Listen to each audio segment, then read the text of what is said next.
여러분 안녕하세요. 송동호 목사입니다.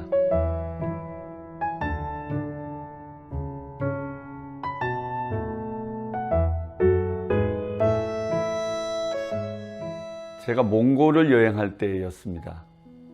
국립공원 테를지라고 하는 곳이 있는데 몽골 울란바토르에서 약 1시간 정도 떨어진 곳이었어요. 제가 평소에 늘 사진 찍는 것을 좋아하다 보니까 차에 가면서도 계속해서 주변을 살폈죠. 테를지 국립공원 입구쯤이었을 것 같아요. 한 목동이 쉬고 있는 장면이 눈에 들어왔어요.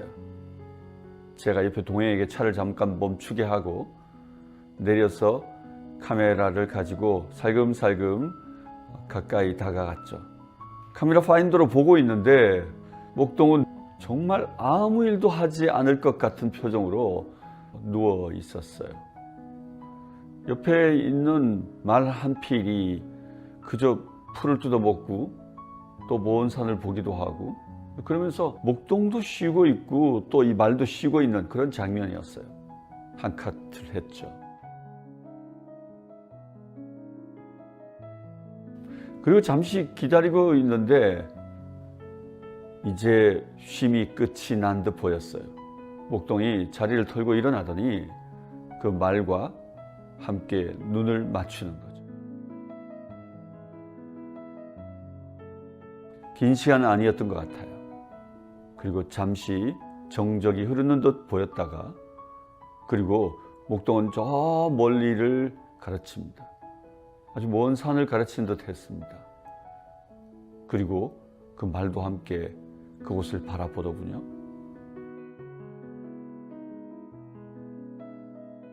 그러더니 목동은 그 말에 오르고 그리고 말을 몰아서 그 평원을 달려가는 장면이 있었습니다. 제가 3커트를 시리즈로 찍었는데 실제로 저는 그 가운데 한 카트에 마음이 되게 꽂혔습니다. 하나님이 제 마음에 주신 메시지가 있었기 때문입니다. 그건 다름이 아니라 모든 일의 시작은 눈 맞춤에서 비롯된다고 하는 메시지 때문이었습니다. 우리는 성급하게 일을 시작하려고 하죠. 많은 경우에 그렇게 서둘다 보면 앞뒤 순서가 뒤엉키기도 하고 실제로는 그 과정에서 그 일 자체를 멈추어야 하는 일도 만나게 됩니다. 그러나 충분히 쉼을 누린 다음에 그 목동이 일어나서 달려가기 전에 먼저 했던 것은 그 말과의 눈 맞춤이었거든요. 어쩌면 우리는 사람들과 함께 더불어 일하려 할 때 바로 그 시작의 순간에 그들과 함께 그 눈 맞춤이 필요하다는 사실을 늘 간과하는 것 같습니다. 함께 일하는 사람들과 더불어 눈 맞춤을 시작해 보지 않겠습니까? 저는 지난해 제가 찍은 사진으로 카렌다를 만들었는데 1월 첫 달을 시작하는 사진으로 저는 이 사진, 이 커트를 선정했거든요. 왜냐하면 그 한 해를 시작하기 전에 먼저 우리는 우리의 가족들과 함께 눈 맞춤도 필요하고 또 일터에서 함께 일하는 동역자들과 더불어서 함께 눈 맞춤도 필요하고 일터의 선배들과 또 후배들과 동료들과의 눈 맞춤은 중요하기 때문입니다. 그리고 어쩌면 그것보다 더 먼저 하나님과의 눈 맞춤이 필요한 것이죠. 성경에서도 하나님께서 우리들에게 벼락치듯이 다가오시는 분이 아니라 하나님은 우리에게 정말 고요히 그리고 인격적으로 다가오셔서 우리에게 눈 맞춤부터 시작하신다. 저는 그렇게 느껴지는 본문들을 성경을 읽으면서 많이 만나게 됩니다. 창세기의 첫 장을 열면 창조의 이야기 속에 하나님이 만드신 그 사람에게 생명을 불어넣으시고 그 사람을 만나던 바로 그 첫 순간 하나님은 서둘러 그에게 일을 명령하시지 않았다고 생각합니다. 먼저 깊은 쉼과 더불어 하나님은 그 일을 시작하셨지 않을까요? 우리는 월, 화, 수, 목, 금, 토 이렇게 6일 동안 열심히 일하고 7일째는 안식일로 주일로 보내고 예배하죠. 그리고 또다시 월요일을 시작하죠. 하나님께서 인간에게 에덴 동산에서 일하라고 말씀하셨을 때 하나님은 7일이라고 하는 그 인간 창조 6일째 날 다음에 그 안식의 날을 인간에게 허락하시고 인간은 그때부터 일하기 시작했지 않을까요? 인간은 충분한 한식과 더불어 하나님과 쉼을 갖고 그리고 그 눈맞춤 이후에 일터로 나갔던 것이죠. 이런 하나님과의 눈맞춤의 시간이라고 볼 수 있을 것입니다. 이후에 아담이 독처하는 것을 하나님께서 좋지 않게 여기셔서 그에게 배필을 지어주실 때에도 그가 잠시 잠들게 한 이후에 하나님은 그의 갈빗대를 취하여 여자를 만들었죠. 그리고 하나님은 그 여자 하와를 아담에게 데려오실 때 그때 아담은 하와를 봅니다.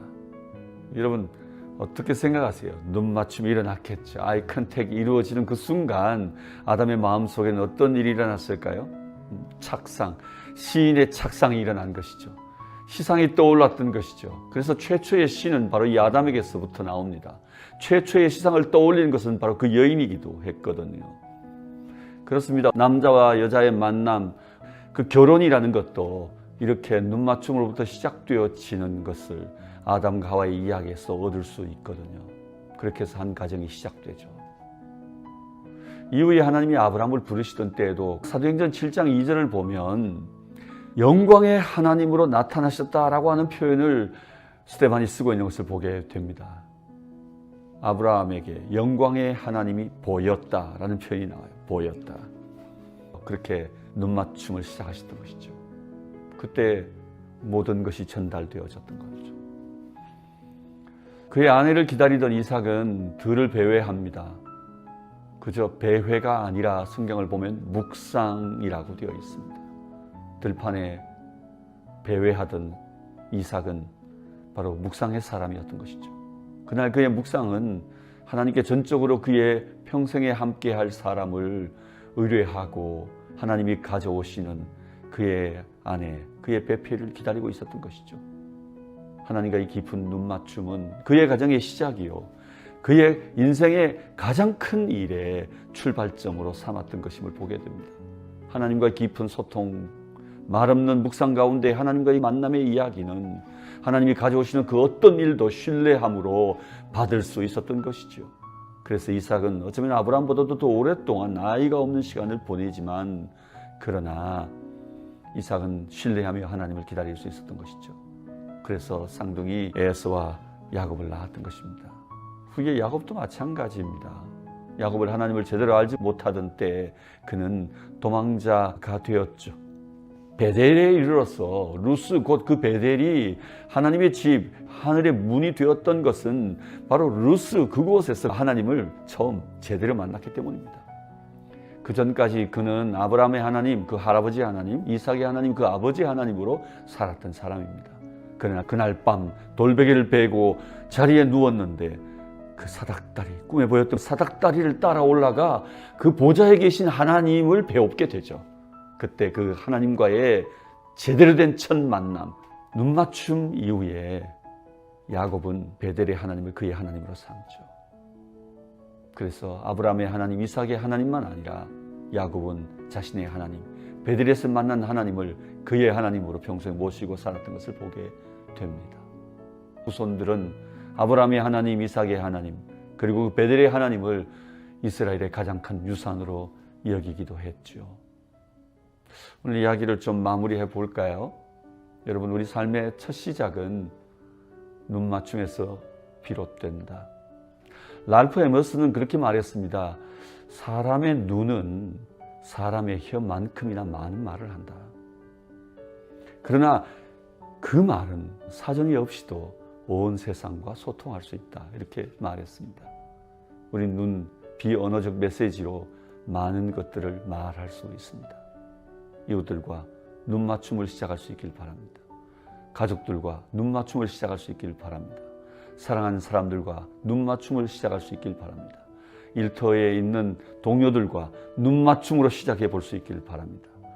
그리고 무엇보다 하나님과 눈맞춤으로 여러분의 인생의 새로운 시작을 할 수 있기를 주님의 이름으로 축복합니다. 여러분 사랑하고 축복합니다.